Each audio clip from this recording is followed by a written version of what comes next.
pomeriggio, benvenuti alla conferenza di oggi. Il relatore di oggi è il professor Giancarlo Icardi, che è un nostro accademico effettivo ed è professore ordinario di igiene generale ed applicata.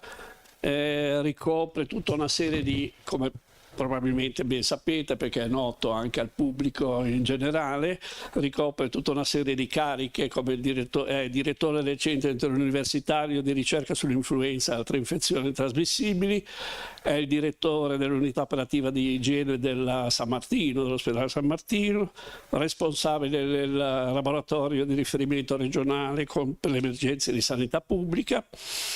Ha un'attività scientifica impressionante, con un numero di pubblicazioni veramente alte e di alto livello e oggi ci parlerà, come vedete già dal titolo, di un update. Era già venuto l'anno scorso e ci aveva parlato, vaccini, eccetera. Un update delle vaccinazioni tra innovazione, sicurezza e comunicazione, quindi non soltanto da un punto di vista scientifico i nuovi vaccini che sono usciti, che sono stati fatti e che hanno avuto anche un buon successo, ma anche l'importanza di comunicare correttamente i dati, le conoscenze e quant'altro. Ti lascio la parola Giancarlo e grazie. Accenditi. No, ecco. Ok. Grazie Presidente, buonasera a tutte e a tutti. Sono particolarmente contento quando ricevo l'invito, anche perché è un modo così per incontrare colleghe e colleghi con cui ho condiviso un certo numero di anni di esperienza professionale. Bene, intanto prima fila c'è la professoressa Coppola Rossella, che io, giovane laureato, arrivo allora al vecchio istituto di igiene e giusto appunto chi mi ha insegnato il mestiere inizialmente sono stati proprio professoressa Coppola Rossella e professor Gasparini Roberto, che erano allora cose. Poi con Antonio, professor Picciotto, devo dire che il più bel ricordo che ho, mi pare fosse il 1983-84, ero, mia moglie ha dei parenti in Brasile, ero a passare il Capodanno in Brasile, ci può stare di peggio nella vita, ma comunque è meglio, e mi arriva, allora altro che mail eccetera, però una nota, una cosa, che avevamo avuto una pubblicazione sull'Lancet sull'IgM, mi pare antidelta o qualcosa di simile. Questo quindi diciamo, è un'occasione anche per ricordare la professoressa Giacchino, professor Cappelli, Giorgio, abbiamo vissuto davvero tanta vita professionale insieme, quindi grazie anche per questo, per l'invito. Update, vaccinazioni, innovazione, sicurezza e comunicazione. Sicuramente devo dire che un titolo così meriterebbe un'intera giornata e forse non basterebbe per parlare su tutto quello che oggi, più che le vaccinazioni, io dico è la vaccinologia, no? Una scienza che è diventata davvero estremamente complessa. E allora così ho cercato di focalizzare l'attenzione su alcune tematiche, su alcuni argomenti che possano essere spunto di riflessione, fermo restando che poi se volete siamo qua tra colleghe e colleghi, tra amici, e quindi possiamo tranquillamente poi affrontare se avete delle curiosità relativamente alla tematica.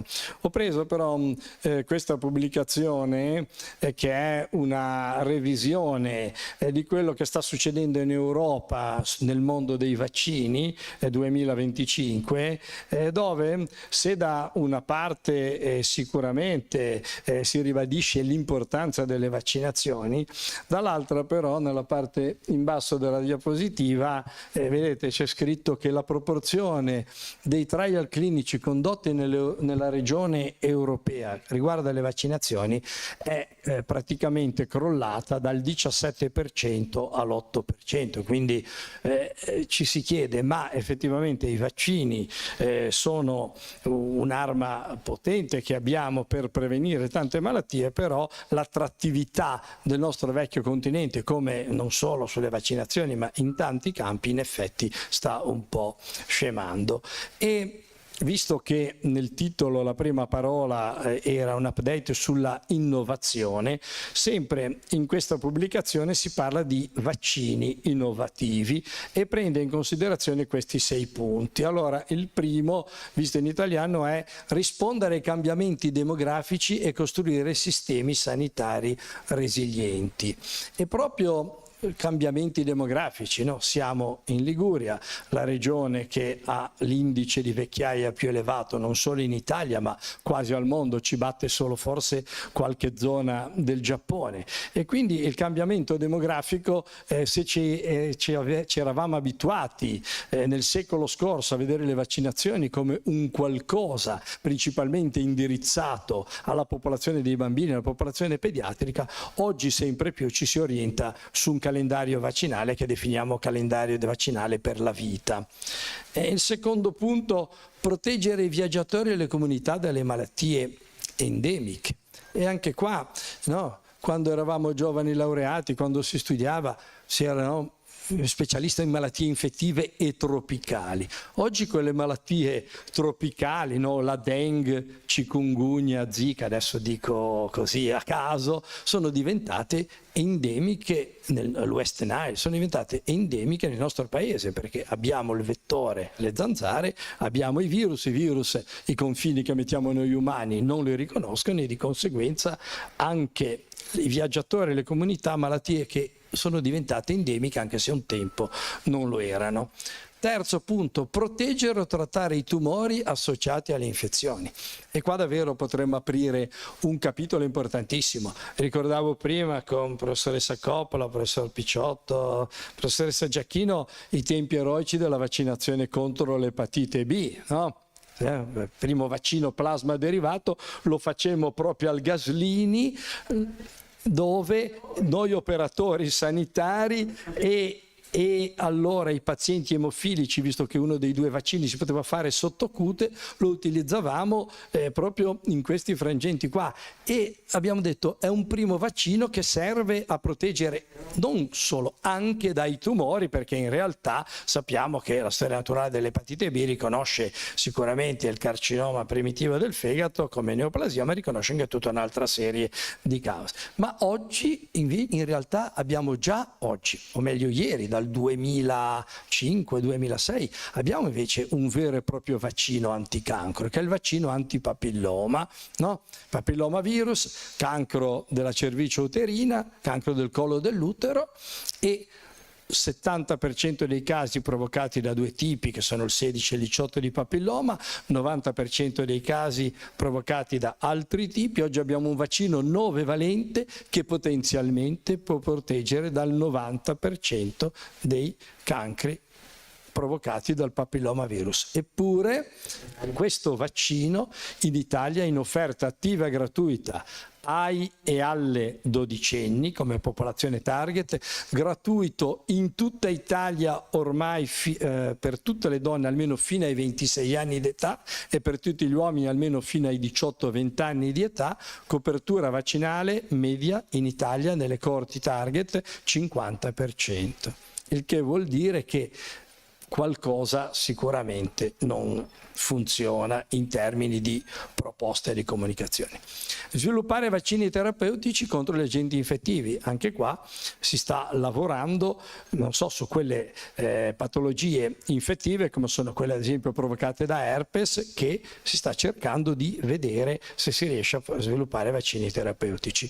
Combattere la resistenza antimicrobica rallentando l'emergere e la diffusione di patogeni resistenti ai farmaci. Oggi l'antibiotico resistenza è una delle principali sfide che si devono affrontare in ambito sanitario. Ancora oggi sappiamo l'utilizzo inappropriato degli antibiotici, esempio pratico, Policlinico AUM, IRCS San Martino, dove oggi, con la nuova definizione, dove oggi lavoro. L'ultima indagine che abbiamo fatto, diciamo così, su tutti i pazienti ricoverati in ospedale, quella che si chiama indagine di prevalenza un'istantanea, su 1000 pazienti ricoverati nella settimana dal al, 1 su 2 prendeva un antibiotico. Allora uno dice 1 su 2 è un po' tanto, perché tanti assumevano e facevano terapia antibiotica nel vero senso della parola, ma almeno la metà di quel 50% assumeva antibiotici in modo inappropriato, e quindi è chiaro che li utilizziamo quando non servono e poi quando ci servono veramente rischiamo di non poterli utilizzare proprio perché si sviluppa antibiotico resistenza. E voi pensate che oggi abbiamo un vaccino antipneumococcico dedicato esclusivamente ai soggetti adulti a rischio e anziani, PCV 21 valente, che praticamente funziona nel prevenire oggi potenzialmente almeno l'80% delle patologie batteriche invasive da pneumococco che si verificano in Italia.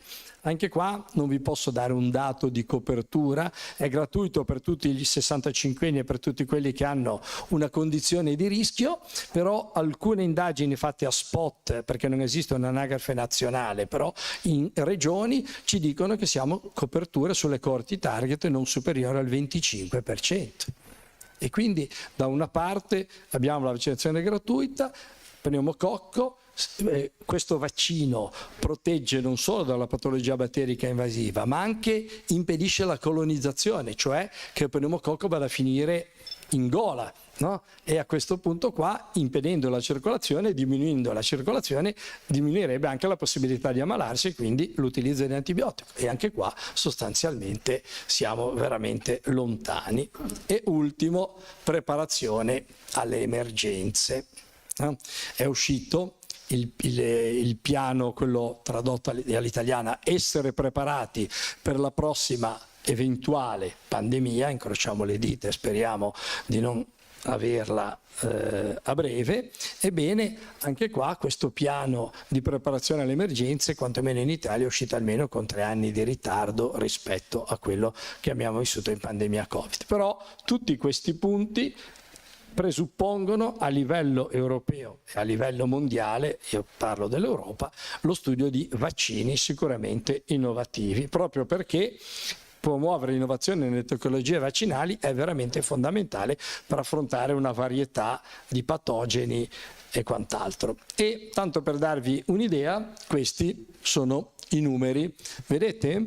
Numero di candidati che sono nella pipeline, cioè che sono in via di sviluppo in Europa. Contro i virus, vedete, sono 23, 10 e 34. I 3 colori stanno a indicare quello più scuro, che sono vaccini scusate, in questo caso dei virus, altri virus che non siano virus respiratori multipli, quel 10 o singoli. Quindi abbiamo 23, 33 più 34, oltre 60 vaccini antivirali in studio. Batterici 24, e vedete i candidati target sono clamidia, insomma quelli che leggete lì. Quindi veramente tanto studio. E vedete, alla fine di agosto un totale di 91 candidati vaccini sono in sviluppo, comprendendo 86 vaccini profilattici, quindi classicamente, e 2 vaccini terapeutici che vanno a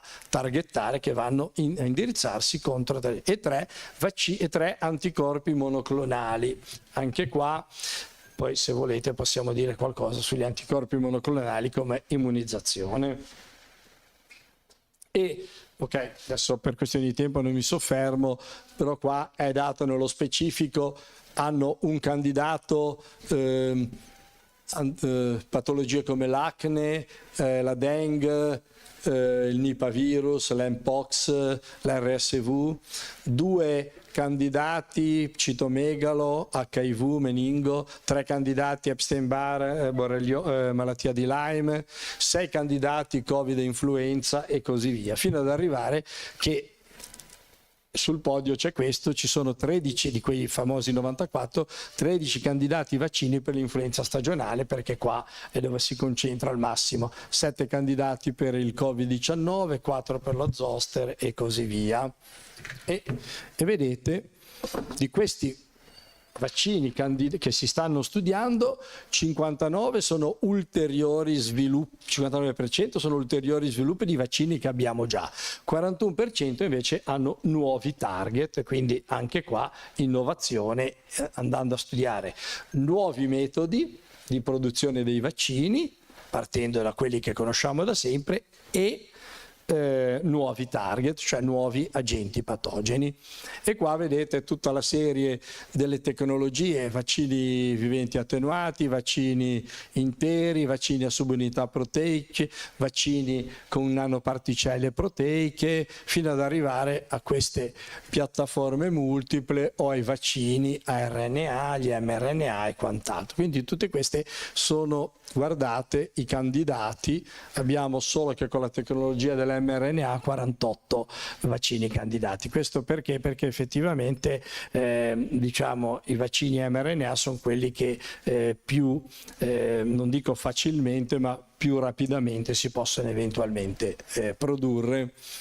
E ancora, vedete, vi ho detto, non più la vaccinazione vista in ambito pediatrico, 25 vaccini pediatrici, ma 77 sono per adulti o per adulti più anziani. E quindi anche qua vi parlavo calendario vaccinale, un domani per la vita.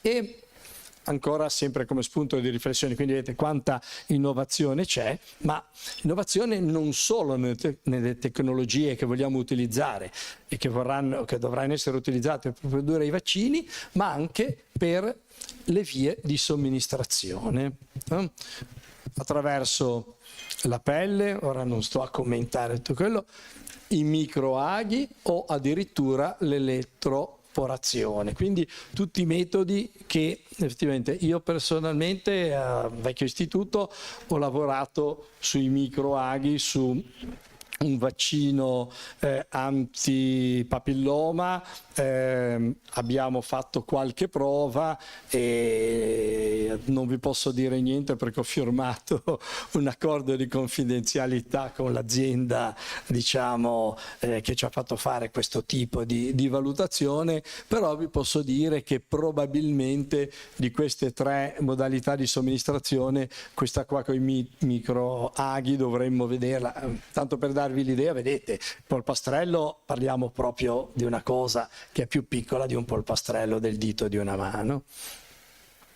E sempre in via di sviluppo vi ho portato le 2 aziende che hanno rivoluzionato un po' il campo della vaccinologia in termini di approccio, nei 2 vaccini a mRNA e i vaccini anti-Covid. Questa è la BioNTech e vedete nella pipeline loro hanno da fase 1 a fase 3 vaccini oncologici, quindi vaccini contro tante patologie, diciamo così, vaccini anticancro, che poi si chiamano vaccini semplicemente perché vanno ad agire sul sistema immunitario, però hanno tutta una loro storia, vaccini contro malattie infettive, e questa è la BioNTech.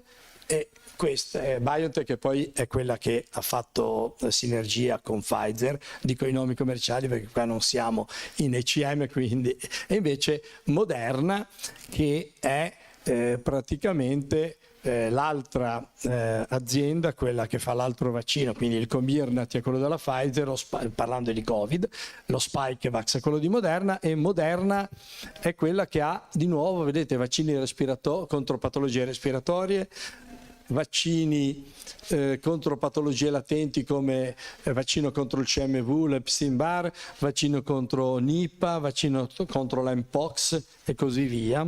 Mpox, quello che era un tempo il vecchio vaiolo delle scimmie. Proprio oggi abbiamo fatto la prima diagnosi di questa stagione di un caso di Mpox, soggetto a rischio, maschio che fa sesso con altri maschi, però è un virus anche questo che ormai in alcune comunità è diventato endemico, e la trasmissione è prevalentemente oggi in Italia di tipo sessuale, e si sta studiando anche qua un vaccino a mRNA. E ancora vedete Moderna vaccini terapeutici oncologici, vaccini terapeutici contro patologie rare e così via. E qualcosa sulla sicurezza, no? Innovazione, sicurezza. Devo dire una cosa su Moderna. Moderna, descrittivo, non è che io abbia azioni né di Moderna né di Pfizer. Moderna però rispetto a Pfizer, oltre alla tecnologia di produzione dell'mRNA, ha anche, diciamo, una tecnologia molto più avanzata rispetto a Pfizer sulle nanoparticelle. Quindi quelle nanoparticelle lipidiche, banalizzo, che servono ad aiutare, diciamo così, la presentazione, la decodifica dell'mRNA, la presentazione dell'antigene al nostro sistema immunitario. Moderna ha un qualcosina in più rispetto a Pfizer. Tanto è vero che se vi andate a vedere un po' di letteratura vi renderete conto che in termini di immunogenicità, cioè di risposta anticorpale, soprattutto umorale, alle vaccini, Moderna è superiore rispetto a Pfizer. Scusate, innovazione e sicurezza, no? Io con Rossella nel periodo della vaccinazione anti-Covid abbiamo condiviso un po' di ambulatorio sul territorio, non in ospedale, andavamo come medici volontari e Rossella lo può confermare, ma penso chiunque di voi abbia vaccinato in periodo di Covid, la prima cosa che chiedevano, soprattutto nella prima fase di vaccinazione, ma questo vaccino mi farà mica male, questo vaccino è sicuro e quant'altro. Quindi anche perché, mentre quando uno è malato farebbe qualunque cosa, dire quando io faccio un vaccino per un qualcosa di cui non sono malato, la prima cosa che mi interessa è la sicurezza. E allora su questo bisogna dire che l'OMS in primis è stato molto attenta, soprattutto in quest'ultimo periodo dove anche il mondo è cambiato e sta cambiando, e ha addirittura fatto diciamo così, una sessione speciale sulla pagina del proprio sito, che vedete sono risorse in termini di sicurezza dei vaccini. E questi sono due delle tante pubblicazioni, dei tanti report che ci sono sulla sicurezza dei vaccini e come va comunicata. Questo è nella parte panamericana, e sempre questo comunicare circa non solo la sicurezza ma anche i rischi correlati ai vaccini, anche perché qua lo diciamo sempre da medici, da operatori e operatrici sanitarie, non dobbiamo nasconderci dietro un dito. I vaccini sono, tra virgolette, farmaci un po' speciali, ma sono farmaci, e di conseguenza, come tutti i farmaci, possono avere degli effetti collaterali e anche degli eventi avversi gravi. Quindi la prima cosa è, se noi sappiamo che c'è un rischio, no? Parlando di vaccinazione anti-Covid, è uscito che il vaccino Comirnaty della Pfizer poteva provocare come evento avverso grave la miocardite, soprattutto nei soggetti più giovani e soprattutto nei soggetti di sesso maschile. Allora, qual era il messaggio quando si dice comunicare bene la sicurezza dei vaccini? Che se io la probabilità che avevo col vaccino di farmi una miocardite era 1 ogni, mi pare, 37.500 dosi o qualcosa di simile, adesso i numeri precisi non mi ricordo, ma se io mi contagiavo e non ero vaccinato col virus selvaggio, non con il ceppo Wuhan, quello originale, ma anche con le subvarianti, non dico quelle che ci sono oggi, ma quelli che c'erano fino a un anno e mezzo fa, la probabilità era di farmi la miocardite un caso ogni 1125 contagi. Quindi il rapporto era decisamente a favore della vaccinazione. Quindi la comunicazione dice dire sì, l'evento avverso grave ci può essere, però è come il morbillo, vaccinazione contro il morbillo, se io mi ammalo di morbillo, soprattutto in salute, la complicanza è 1 a 1000, se io mi faccio la vaccinazione la complicanza è 1 a 500.000, per modo di dire. E quindi sicurezza anche qua, senza nascondersi, però bisogna dirlo. E se voi guardate, no, quando c'è la soglia di attenzione, questo è l'ultimo rapporto sui vaccini del nostro Agenzia Italiana del Farmaco, quindi il nostro ente regolatorio italiano, e ho riportato la tabella che dice 2022 e 2023. Guardate numero di segnalazioni vaccini Covid nel 2022 21.175, perché qualunque cosa succedesse, dall'unghia incarnita al foruncolo sul naso, si segnalava. Poi ci sono anche alcuni eventi ovviamente più importanti. Guardate nel 2023, quando comincia, diciamo così, a passare la paura del Covid e quant'altro, 1224, dal 66% al 28%. E guardate anche escluso il Covid, da 10-11.000 si passa a 3.100, solo che qua sulle 4.000, 3.100, cioè 3 su 4 riguardano i vaccini che usiamo comunemente, e solo, si fa per dire, 1 su 4, un po' di più, riguarda quelli. Quindi meno 94%, in numeri assoluti meno 71%. Quindi vedete come anche qua dobbiamo i dati analizzarli e essere coscienti di quello che succede. E sempre a proposito delle informazioni sulle vaccinazioni, siccome oggi siamo tutti orientati da dottor Google, chi più ne ha più ne metta, bisogna che anche quando ci si informa, noi, non parte noi accademici o ex accademici, ma noi diciamo addetti ai lavori, ma soprattutto la popolazione in generale, andare su siti assolutamente affidabili, oppure affidarsi veramente agli specialisti. E quindi anche qua esistono pagine ad hoc proprio per poter approfondire le informazioni sulle vaccinazioni. Ok? Siti internazionali, OMS, CDC, OMS, Unicef, siti sulla salute, quello scozzese piuttosto che altri, il nostro istituto, e vedete c'è un sistema di report degli eventi avversi dell'OMS che funziona molto bene, dei CDC, dell'Unicef, e ancora informazioni su come stare sani quando si viaggia e così via. Altro tematica, sappiamo che oggi la narrativa ci dice che a forza di ripetere una notizia, quella notizia, anche se è falsa, diventa poi vera, no? Non so se vi ricordate un po' di tempo fa, quando circolò quella notizia che c'era quel sacerdote a cui era stata ritirata la patente perché era stato trovato positivo all'alcol test, e la notizia diceva, notizia poi rientrata perché siccome c'è carenza di sacerdoti, e questo girava tutte le chiese in una mattina, faceva 6-7 messe a forza di bere il vino della funzione, cosa.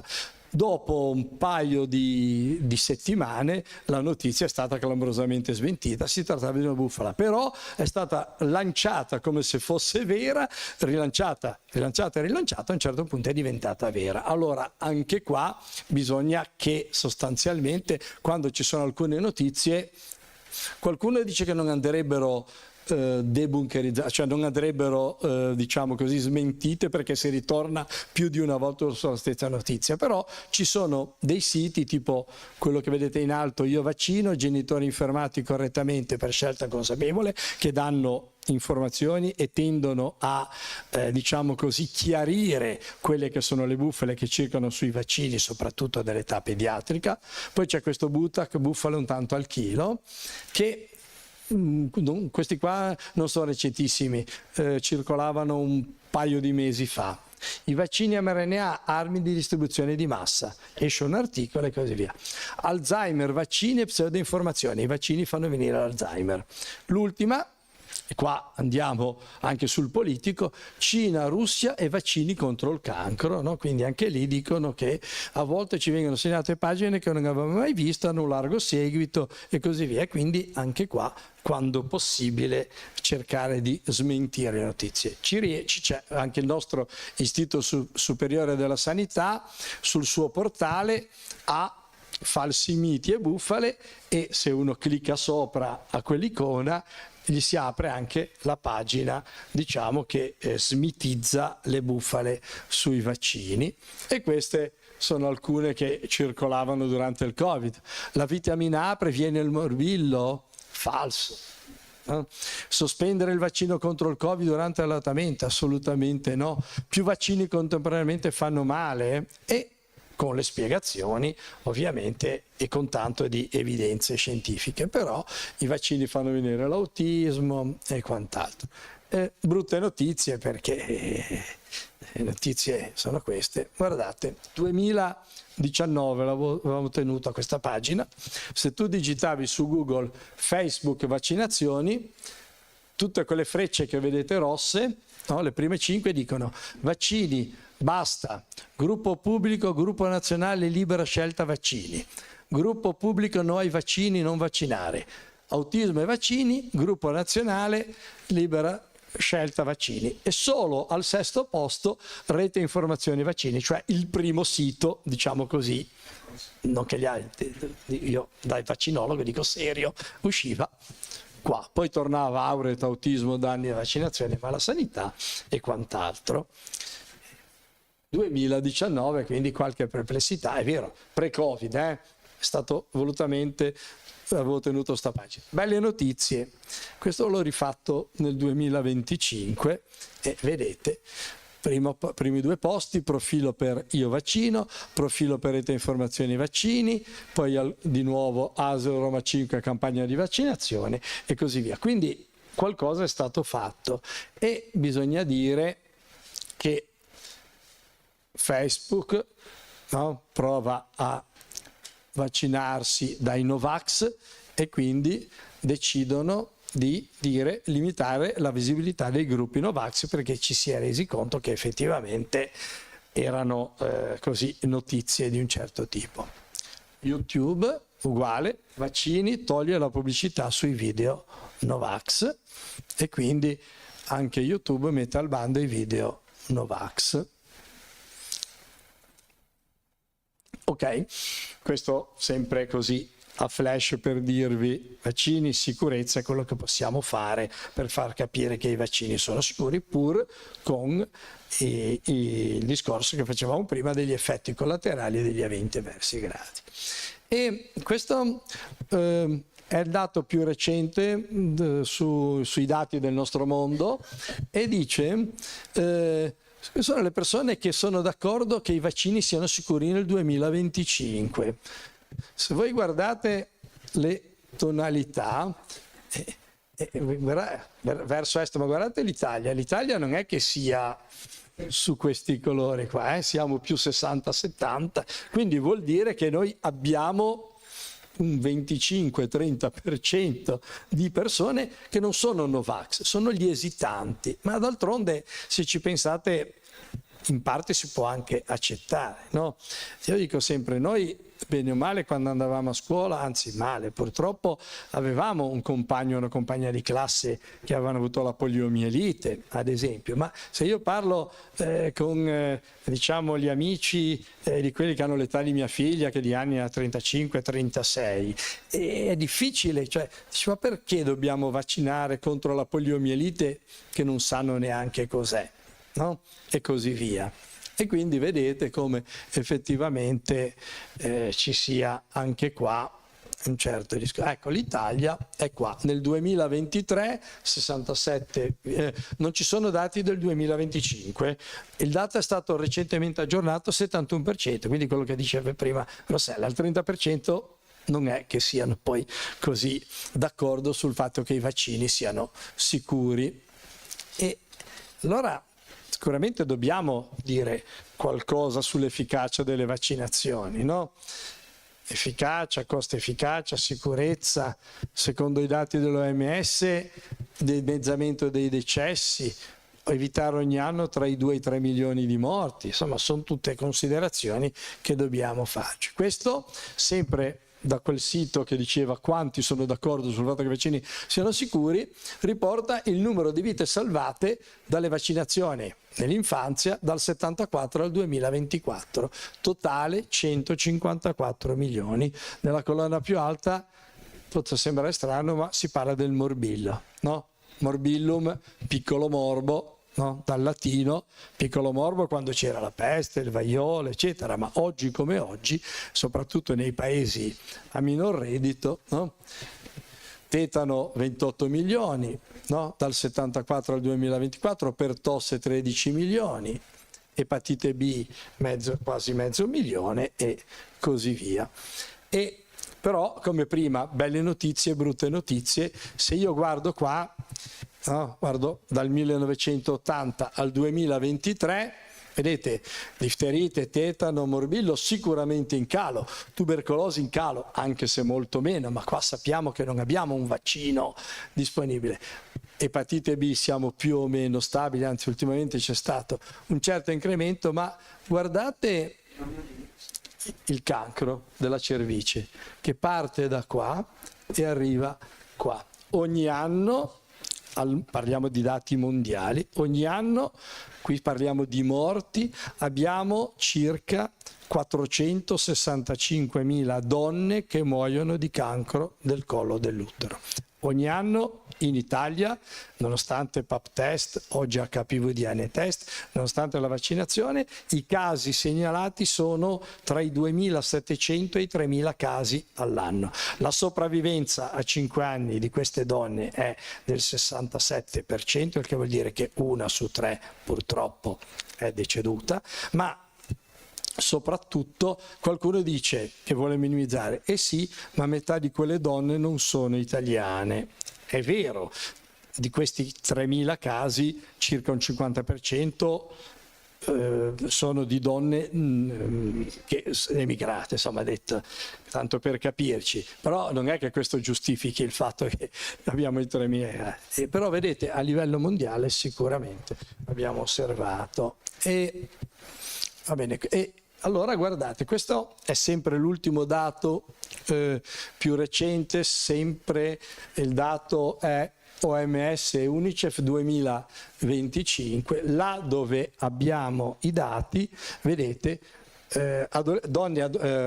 ragazze adolescenti vaccinate contro il papillomavirus nel 2024. E quello che vi dicevo prima dell'Italia, vedete che di nuovo non brilliamo, siamo qua.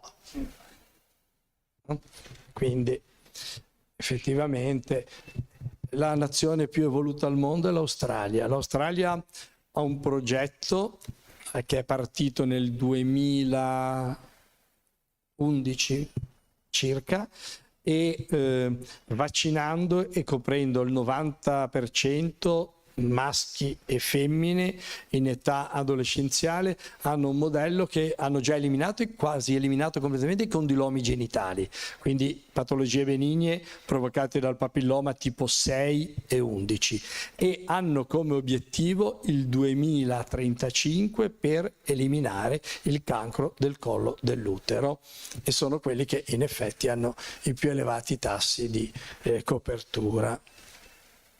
E questo è la stima. La linea rossa che vedete in alto è noi dal 2020, vabbè, qua arriva al 2100, ma se noi non facciamo niente, con i tassi correnti che abbiamo di screening di vaccinazione, sostanzialmente il trend sarebbe quello. Se noi, anziché fare lo screening come viene a livello mondiale, lo facessimo nel corso della vita almeno 2 volte, lo screening, cioè la prevenzione secondaria, il PAP test, eviterebbe 15 milioni di casi. Se noi facessimo questo, un tasso di copertura di vaccinazione dell'80-100% col vaccino 4-valente, il vaccino che non utilizziamo più oggi, che però utilizzavamo, evitavamo da 26 a 30 milioni di casi. Con quello che abbiamo oggi, che è questo viola, col vaccino 9-valente, raggiungendo coperture tra l'80 e il 100%, in Liguria e in Italia l'obiettivo sarebbe il 95%, potremmo evitare a livello mondiale da 36 a 39 milioni di casi. Se mettiamo tutto insieme, vaccinazione delle femmine, vaccino 9-valente, 2 screening, la cosa aumenta. Se poi facciamo il massimo, vaccinazione maschi e femmine e HPV faster vuol dire recupero. No, la Liguria su questo bisogna dire che è molto attenta. La Liguria, oggi come oggi, a tutte le donne nate dal 1996 in avanti, che avevano diritto alla gratuità e non si sono vaccinate contro il papilloma, mantengono a vita il diritto alla gratuità. E io dico sempre: non è mai troppo tardi per vaccinarsi, perché anche se si è contagiati, l'infezione naturale non dà protezione per tutta la vita, ci si può ricontagiare, reinfettare, riammalare, e quindi ecco perché è importante, se non ci si è mai vaccinati, vaccinarsi, proprio per arrivare, se possibile, a controllare sempre di più l'infezione. E davvero vado a concludere, poi se volete possiamo parlare. Questo è il nostro calendario nazionale vaccinale, piano nazionale prevenzione vaccinale 2023-2025, prorogato fino alla fine di quest'anno.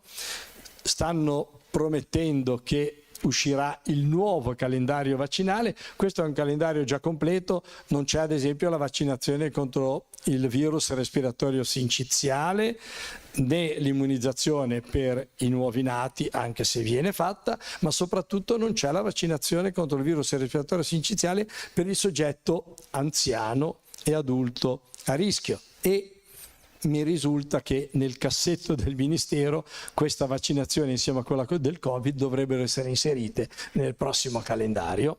Questo per dirvi, però oggi noi abbiamo questo calendario e vedete, come vi ho detto, un calendario per la vita, perché parte dal compimento dei 2 mesi, quindi 61 giorni quando entri nel terzo mese di vita, per arrivare fino ai 66 anni e più. E là dove vedete questo colore, vaccinazione per età, questo vuol dire vaccinazione in offerta attiva e gratuita.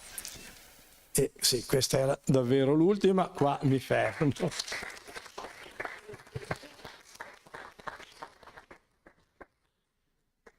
Grazie Giancarlo per tutte le informazioni che ci hai dato e anche per averci messo in evidenza che in fondo questa attività di informazione si fa, se ne fa molta anche di disinformazione, però il contrasto a questa disinformazione viene fatta anche in Italia.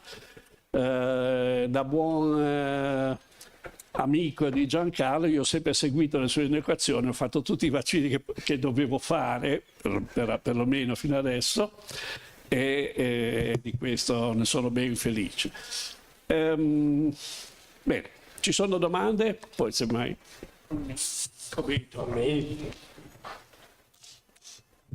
una domanda e una curiosità.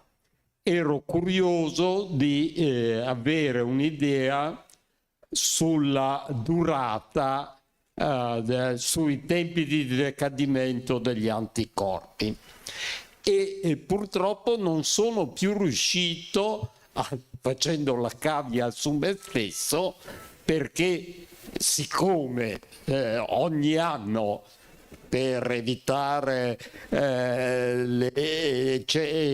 le conseguenze di possibili varianti, faccio la vaccinazione, e dopo la terza vaccinazione ero riuscito a prendere 5 o 6 punti che al 2% erano entro la curva, era la somma di 2 esponenziali.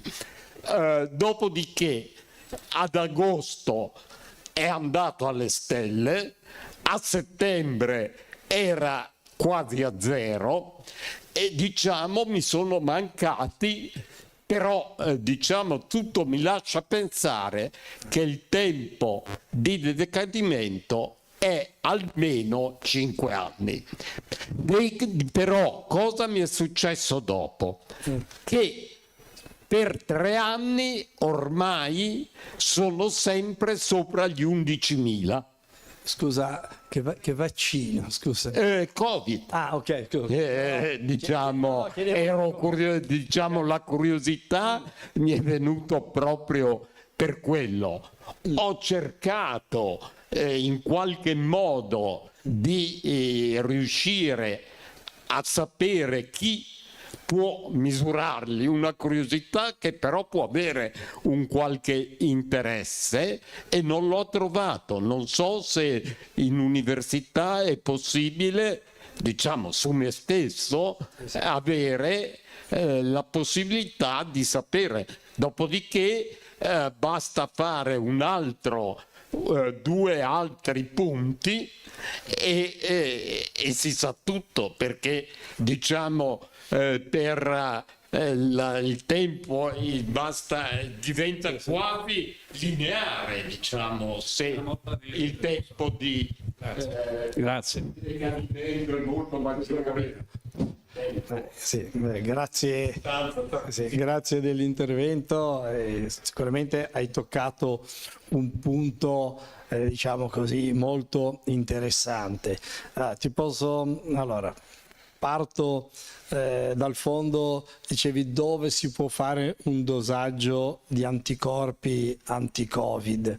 Allora, in realtà, siccome se vogliamo rimanere in Italia, inizialmente si pensava che il dosaggio degli anticorpi potesse avere un significato, tant'è vero che tu mi hai detto: io ho fatto dei prelievi e ho visto quello che ho visto. Ci si è resi poi conto però che gli anticorpi, anche se si andavano a cercare quelli specifici anti-spike, cioè contro la proteina di superficie del SARS-CoV-2, effettivamente non c'era una relazione, non c'era un livello protettivo minimo. Inizialmente si diceva, c'erano quei famosi, c'era la cosa BAU su ml, no?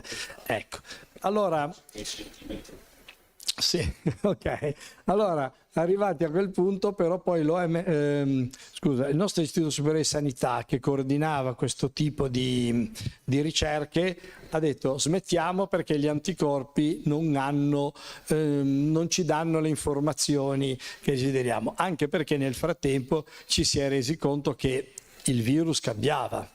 E allora è un po' come se io ti dicessi: tutti gli anni con lo stesso test cerco gli anticorpi contro il virus influenzale. Siccome il virus influenzale cambia le sue due proteine esterne, l'emaglutinina e le neuraminidasi, soprattutto, se io non adeguo il test, praticamente non si dice di niente. Sul fatto che tu dicevi che una volta eri a 0 e la volta dopo ti sei trovato a 11.000, questo ci può stare perché all'inizio noi distinguevamo tra chi aveva avuto l'infezione naturale da SARS-CoV, anche se non aveva avuto il Covid, c'erano persone che potevano avere l'infezione senza aver manifestato la malattia, e poi però ci si è resi conto che più andavamo avanti e più sia i vaccinati che i non vaccinati, sia i plurivaccinati che i vaccinati con 2, con 3 dosi, si potevano contagiare e noi non ce ne rendevamo conto. Allora è chiaro che quello che tu hai visto, magari eri a 0, ti sei contagiato, il tuo sistema immunitario aveva la memoria, sono partiti gli anticorpi, sono arrivati a 11.000 e poi altrettanto rapidamente sono decaduti. Oppure possono rimanere così. È un po' lo stesso discorso degli anticorpi contro, diciamo. Io oggi come oggi però l'immunità umorale, cioè gli anticorpi, non hanno un grosso significato nel campo del Covid. Ecco per quale motivo hai anche difficoltà a trovare la possibilità del dosaggio. Bene, ci sono... Volevo fare un commento. Il primo è, guardando la cartina, l'ultima che hai presentato con la compliance al vaccino e le coperture ottenute al vaccino contro il papilloma, una nota a favore del tanto vituperato Servizio Sanitario Nazionale, perché io ho visto che quelli che hanno raggiunto il 100% di coperture, combinazione, erano il Canada, i paesi scandinavi. Onestamente non mi ricordo se in Australia c'è il Servizio Sanitario Nazionale, però tutti i paesi che hanno, la Spagna, che hanno un Servizio Sanitario Nazionale. Noi invece siamo in zona azzurro chiaro perché secondo me in Italia c'è poca attenzione alla diffusione delle informazioni corrette, vale a dire è molto più facile nella popolazione raccogliere un messaggio negativo sui vaccini che non informarsi su che cosa provocano i vaccini, cosa possono provocare anche come effetti collaterali. Quindi il diffondere maggiormente un'informazione corretta sui vaccini secondo me è essenziale. Assolutamente d'accordo, c'è poco da aggiungere.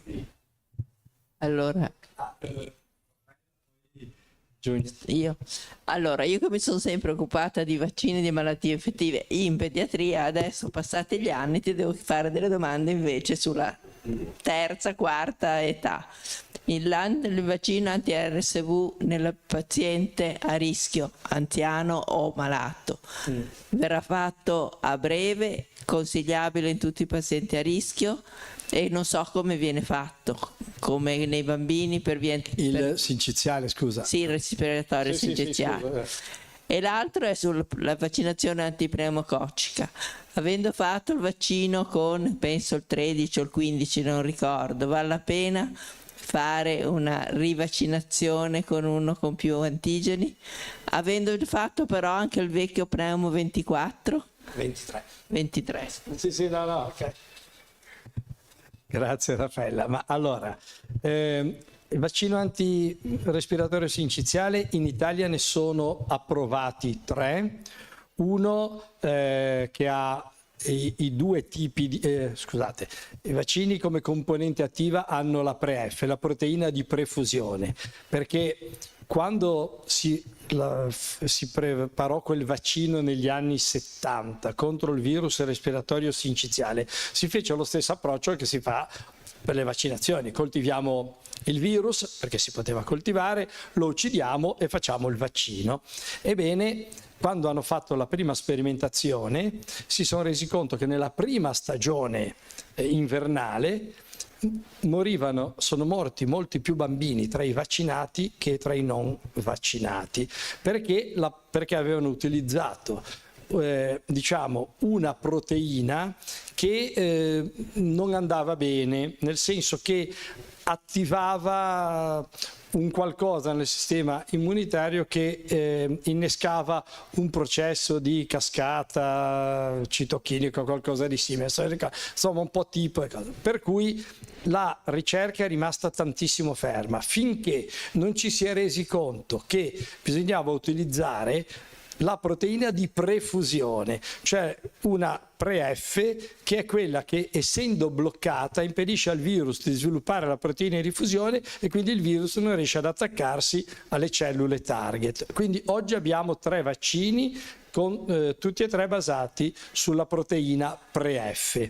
Uno è un vaccino a mRNA, cioè l'ultimo arrivato in ordine cronologico, Moderna, che l'mRNA codifica per la proteina pre-F e quindi poi si sviluppano gli anticorpi anti-pre-F. Gli altri 2 sono invece uno con solo una proteina pre-F, RSV sapete che c'è il tipo A e il tipo B, e l'altro invece ce l'ha entrambe. Tutti e 3 i vaccini in sperimentazione clinica si sono dimostrati estremamente efficaci, nel senso che proteggono dalle patologie del basso tratto respiratorio intorno al 70-75%, e nei soggetti a rischio, quindi con patologie croniche, cardiovascolari, respiratorie e quant'altro, arrivano anche oltre l'80%. Alla luce di questo si è visto che, anche facendo una valutazione Health Technology Assessment, una valutazione della vaccinazione, il rapporto costo-efficacia ce l'hai vaccinando dai 75 anni in su. Quindi questo oggi in Italia dovrebbe uscire un calendario che dice che l'offerta sarà dai 75 anni in su per la vaccinazione anti-RSV. Sullo pneumococco, Commissione regionale Ligure si è già espressa come parere tecnico in attesa che il policy maker decida.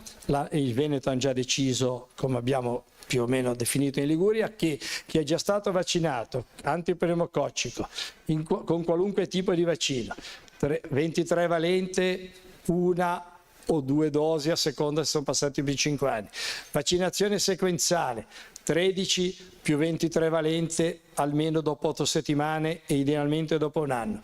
Chi ha fatto solo il 13, chi ha fatto solo il 15, che venga fatta anche una dose di 21 valente, perché il vaccino 21 valente è stato prodotto esclusivamente per la popolazione adulta a rischio e anziana. Tanto è vero che si può utilizzare dai 18 anni di età, adesso si può utilizzare a partire dai 2 anni, ma solo per i soggetti bambini ad elevato rischio, insieme al 20 valente. Però vaccino 21 valente noi abbiamo fatto, la Commissione regionale Liguria Vaccini ha fatto questa proposta, se il policy maker decide, con il vaccino 21 valente Liguria lo sta già comprando, quindi lo potremo utilizzare quanto prima.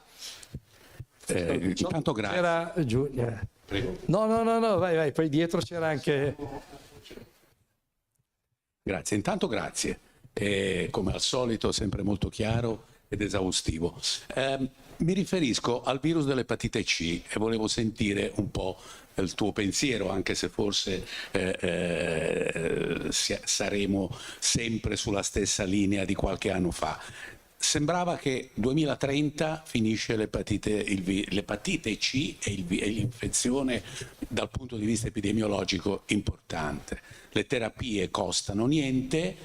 Adesso però l'effetto Covid ha fatto dimenticare l'epidemiologia e l'infezione da virus C, e mi pare che i dati della letteratura, tu forse sicuro li conosci meglio di me, non c'è la tendenza a scendere ma sta risalendo, soprattutto in alcuni cluster di popolazione, tossicodipendenti eccetera.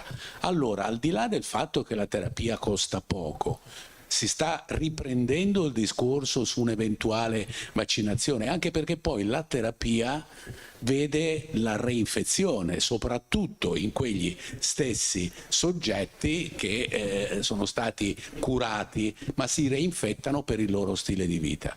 C'è qualcosa sulla vaccinazione? Mi pare di non aver visto nulla di quello che tu hai presentato. E la tomba, la vaccinazione per l'epatite C. Grazie. Ahimè, devo dire, non ho fatto vedere nulla perché non c'è nulla.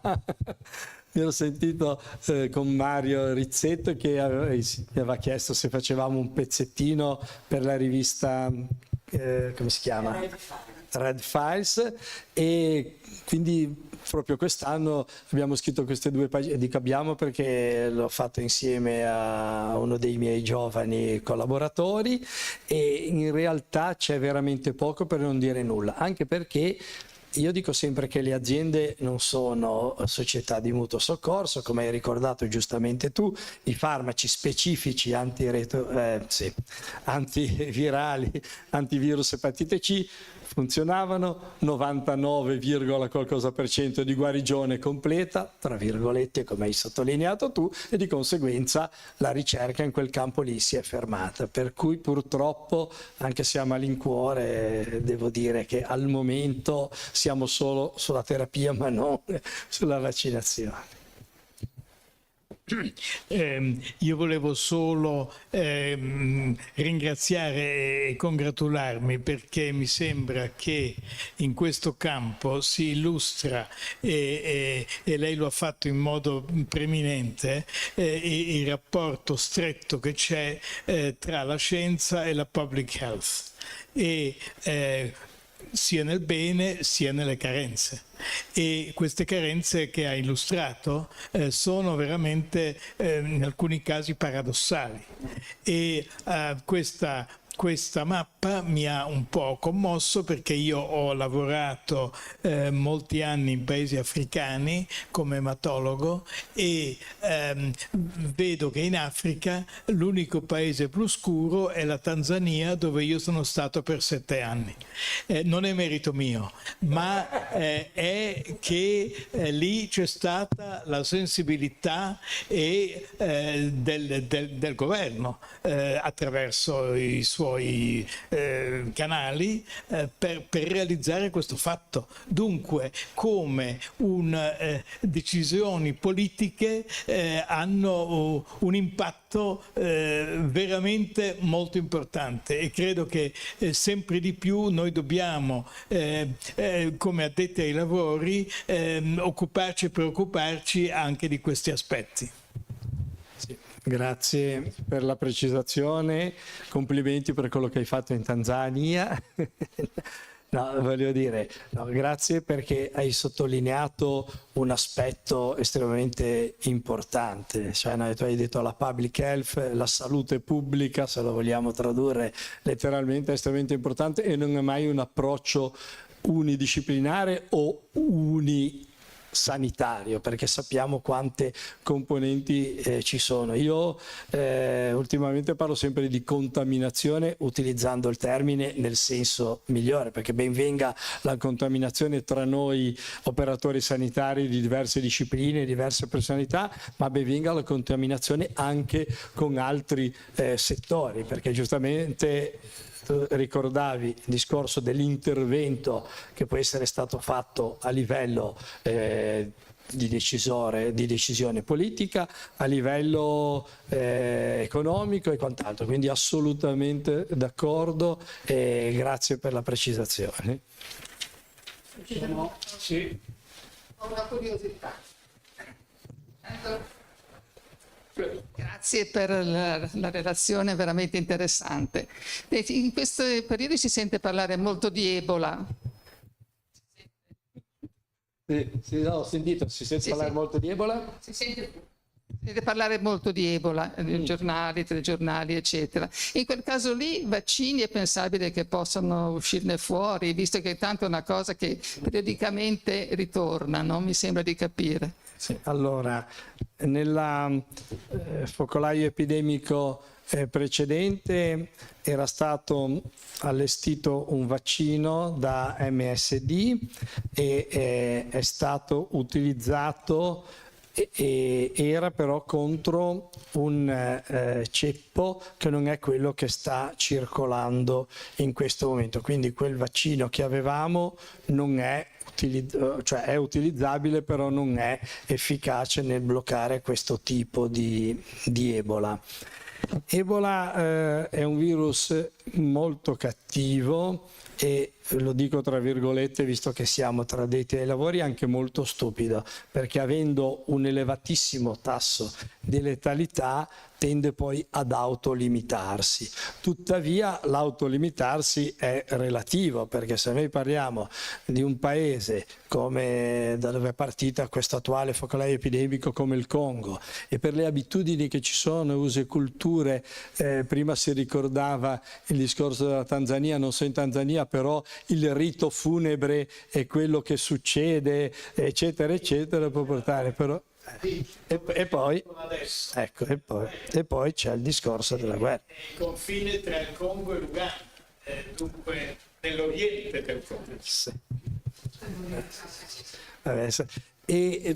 Giusto, e tanto è vero che se ci pensate, il virus selvaggio da polio oggi dove l'abbiamo ancora? In Afghanistan e in Pakistan, e casi da virus polio vaccinale non tantissimi, ma li abbiamo sempre in quelle zone dell'Africa dove non si riesce a vaccinare per questioni di conflitti, quindi assolutamente purtroppo è così. Ci sono altri commenti, altri chiarimenti? Allora direi che possiamo ringraziare sicuramente il professor Icardi per quanto ci ha detto, per quanto ci ha raccontato, sperando poi, anzi ti prenotiamo già per il prossimo anno, così ogni anno facciamo l'update delle informazioni. Devo dire che sì, casi come la Tanzania ce ne sono, qualcheduno, Australia, eccetera. Però purtroppo il momento in cui viviamo non è certo favorevole. Abbiamo la più grande nazione, forse era la più grande nazione del mondo, che ha un ministro della salute che è contro i vaccini, e quindi è tutto detto.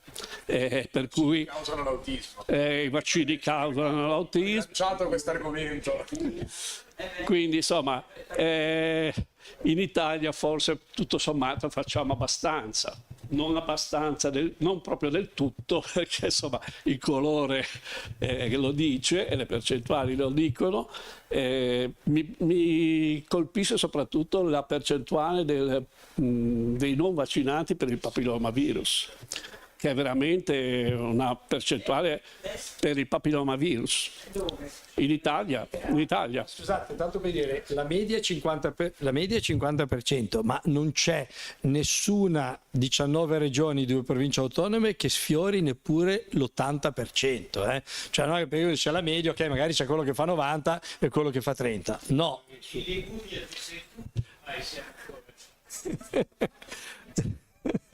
Non sono stato bravo come te in Tanzania. No. Sì, no, ma i ginecologi sono collaborativi. Allora, dico una cosa e poi la negherò sempre. Abbiamo fatto un progetto come Unige, che abbiamo chiamato Immunige. Abbiamo 33.000 studenti e studentesse iscritti e l'età hanno tutti praticamente diritto. Abbiamo circa 1.000 studenti e studentesse in attesa perché non abbiamo il vaccino. Qua lo dico e poi lo nego. Mi fermo. Ho capito, va bene. Cioè non va bene, anzi va male. No, ma ripeto, è descrittivo, non è... Poi te lo dico. No. Ok, vabbè, lasciamo poi magari tra di voi. Bene, allora ringraziandoti ancora, vi comunico che l'ultima conferenza dell'Accademia ci sarà mercoledì 10 giugno alle 17:30. Parleranno la dottoressa Eleonora Anselmo dell'Università di Genova e il nostro accademico onorario Beppe Manzitti sul titolo Il mito di Antigone e la sua ricezione nella cultura moderna. Con questo le conferenze dell'Accademia nel primo semestre terminano, ci rivedremo, ci risentiremo a settembre, dalla metà di settembre in poi. Comunque se consultate il nostro sito lì trovate sempre tutti gli aggiornamenti arriveranno a tutti gli accademici, agli amici che sono iscritti all'elenco degli amici dell'Accademia. Grazie per la vostra presenza e arrivederci. Grazie.